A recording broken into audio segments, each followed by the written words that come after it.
Mesdames, Messieurs, bonjour.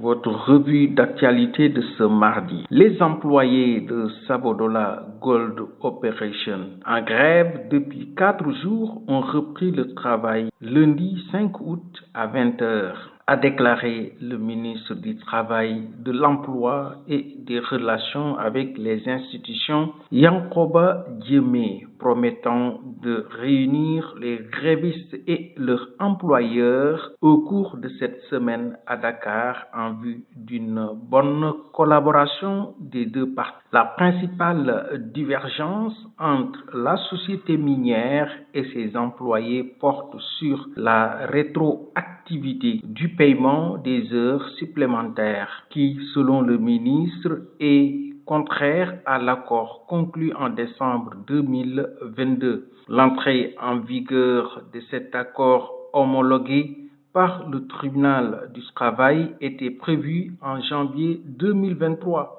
Selon M. Diémé, mais les travailleurs réclament sa rétroactivité contrairement à l'accord homologué et veulent être payés pour 44 mois. L'employeur estimant leur devoir 20 mois à compter du 1er juin 2023, a-t-il expliqué. La ministre de la Jeunesse, des Sports et de la Culture, Khady Diène Gaye, a rendu hommage à l'artiste plasticien Mamadou Wade, décédé lundi, saluant un patriote, un artiste talentueux qui a grandement contribué au rayonnement des arts visuels et au développement des industries créatives au Sénégal. Ancien cadre du ministère de la Culture et technicien, il a participé grâce à une formation en France avec le soutien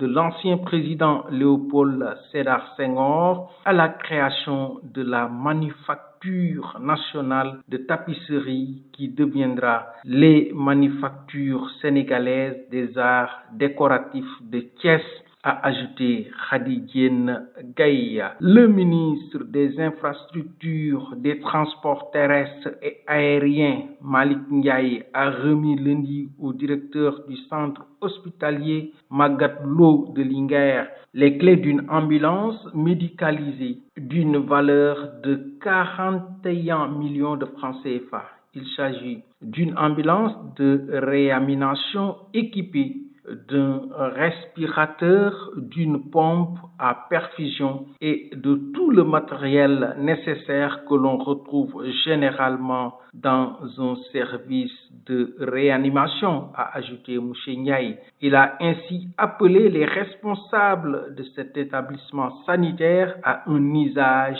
optimale et à une maintenance rigoureuse de ce nouvel équipement pour garantir sa durabilité. Le Conseil national de régulation de l'audiovisuel, CNRA, a déclaré lundi avoir pris la décision de suspendre pendant 15 jours la diffusion de la série Chez Zozo des programmes de la TFM. Autorité de régulation dit avoir constaté que dans l'épisode diffusé le dimanche 4 août 2024, un des acteurs de surpoids le plus âgé ou parmi les plus âgés et expérimenté a proféré des injures d'une extrême gravité. Elle rappelle que par communiqué en date du 3 décembre 2020 et du 28 janvier 2021, avoir mis en garde les médias audiovisuels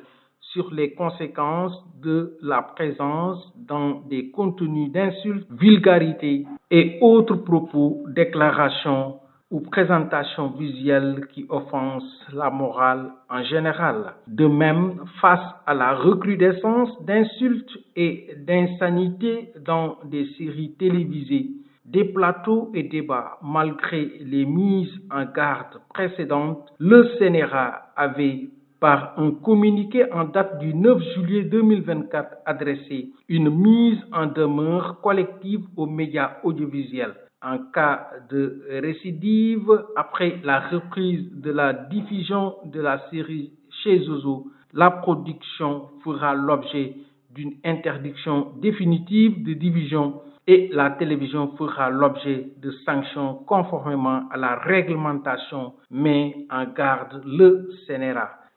Ouvrons la page internationale de cette revue d'actualité. Le gouvernement malien a déclaré avoir pris la décision de rompre avec effet immédiat ses relations diplomatiques avec l'Ukraine, accusant notamment Kiev d'une agression caractérisée sur son sol. Les autorités maliennes accusent notamment la partie ukrainienne d'agression caractérisée après que le porte-parole du service des renseignements de Kiev, dans une vidéo relayée par la représentation diplomatique d'Ukraine au Sénégal, a admis l'implication de son pays dans une récente attaque qui a coûté la vie à de nombreux soldats maliens et de membres du groupe paramilitaire russe Wagner. Dans un communiqué rendu public le même jour, le gouvernement sénégalais a notamment rappelé à Yuru Pivovarov ses obligations de retenue et de non-ingérence à la suite de la publication sur la page Facebook de la représentation diplomatique d'Ukraine à Dakar de ses commentaires de soutien à l'attaque contre les forces armées maliennes. Terminons par la page sportive. L'athlète sénégalais Cheikh Tidiane Diouf s'est qualifié lundi matin pour les demi-finales de l'épreuve des 400 mètres des Jeux Olympiques Paris 2024 en se faisant repêcher parmi les deux meilleurs deuxièmes de la course. Le sociétaire de l'AS Douanes, dont c'est la première participation au JO, a réalisé sa meilleure performance personnelle qui est de 45 secondes 03. Les demi-finales prévues à 17h35 lui donneront l'occasion de continuer son apprentissage du haut niveau. Dimanche, il avait terminé 5e de sa série avec un chrono de 45 secondes 59. Le slalomeur sénégalais Yves Bourhis a lui échoué à atteindre les quarts de finale du kayak cross dans la course contre la montre, alors que Louis-François Mendy s'est qualifié pour les demi-finales des 110 mètres et après avoir réalisé un chrono de 13 secondes 31. Il a remporté sa série en réalisant sa meilleure performance de l'année. Le natif de Grand Yoff, un quartier de la banlieue de Dakar, porte-drapeau du Sénégal à la cérémonie d'ouverture des JO de Paris, va disputer la demi-finale mercredi à partir de 17h10.